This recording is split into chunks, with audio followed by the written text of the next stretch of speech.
Саламатсыздарбы урматтуу телекөрүүчүлөр, негизи эле курулуш материалдарын тандоо бул оңойго турбайт. Андыктан анын ичинен негизги курулуш материалы болгон кафелди тандоонун туура ыкмасын адис менен көрсөтүп бермекчибиз. Биз менен болуңуздар.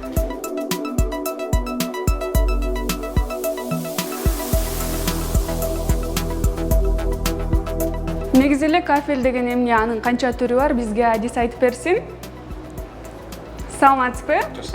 Негизи эле кафель деген эмне, анын канча түрү бар, кененирээк токтоло кетсеңиз. Азыр кафелдер 3 эмеге түргө бөлүнөт. Мурункудай жөнөкөй эле кафелден бар. Мына көрүп атасыз бuyakта. Бул кафель кандай жасалат? Бул эмеден топурактан жасалынат. Үстүндө глазурь болот, четтери мындай тоголок болот да. Бирок могу кафель чапкаганда шовтур кичине көбүрөөк болуп коет. Где-то 2 мм-ден өйдө бул кафель. Ар бир коллекцияда 2 эмелер бар. 2 же 3 түрү эме декор бар. Мына мындай карасаңар, бул панно жак, бул ыйды жак, бул деген болсо бул бордюр же декоративный эмеси болот. Элемент жакта ылдыткысы жак. Ушул кафель. Азыр дагы экинчи түрү бар. Бул уже экинчи түрү, бул керамогранит деген. Ал башкача кичине. Ошол жакка келет. Ооба. Мына могу бизде могу стендте бар. Бул болсо керамогранит. Ал уже башкача, четтери мындай түп-түз болот, тесилинген. Составда кварц. Анын мындай өзүнчө эмеде шовтур вообще билинбей калат да. Шовтур билинбей. Бесшовный дешет. Шовтур бесшовный дешет ошо. Биякта да размер уже башкача болот.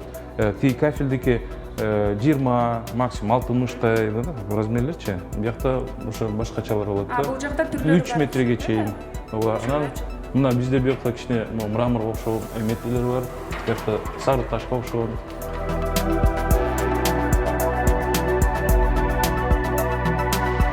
Ама үчүнчү түрү бизде мозаика. Мозаика билесиң.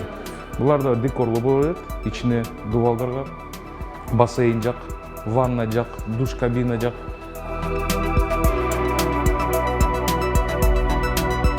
Кафель тандоодо негизи эле кардарлар эмнеге көңүл буруш керек? Сапаты жагынан мыкты кафелдер кайсылар деп айта аласыз? Интерьерге караш керек. Эгер силердики интерьер классический болгондо, биз биякта мындай вариант болот да. Классический интерьерге.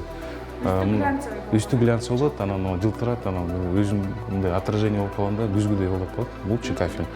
Бул классика. Мурун кафелдерде мындай узатасына койчу, азыр болсо турасына койсо болот да. Мындай бирок объем берип коет.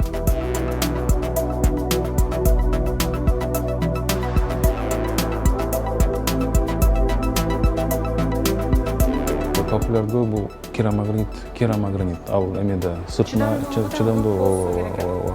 Интерьерге да сыртына койсоңор болот. Эме эчтен коркпойт. Бирок өзү эмелер жакшы, декорлор жакшы болот да. Керамогранит.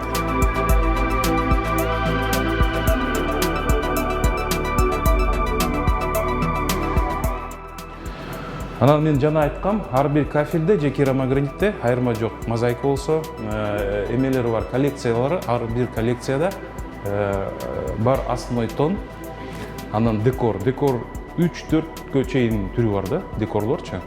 Анан мындай сиз карап атасыз, биякта сол жакта, оң жакта основной тон, бул объем жасалат, а ортосунда бир панно жасап коюшту.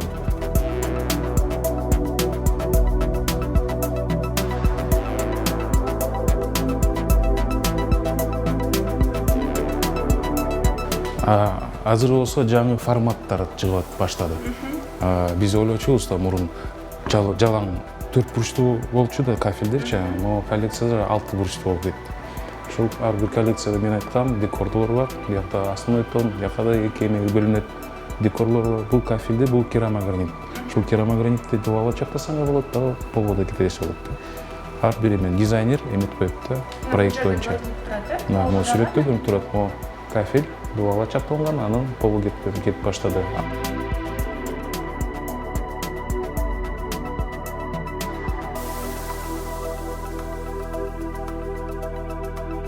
Пол жөнүндө эң чоң квадратура полу кетет.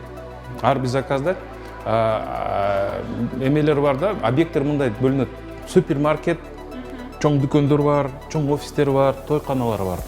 Керамогранит 60-60 сантиметр болчу.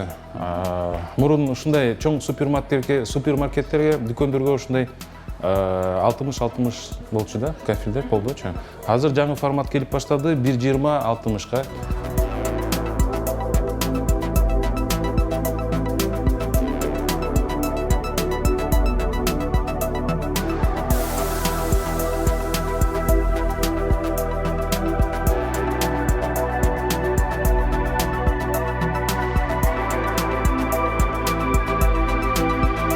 Өзүңүздөр көргөндөй бүгүн курулуш материалдарынын ичинен кафелди туура тандоонун сырлары менен бөлүштүк.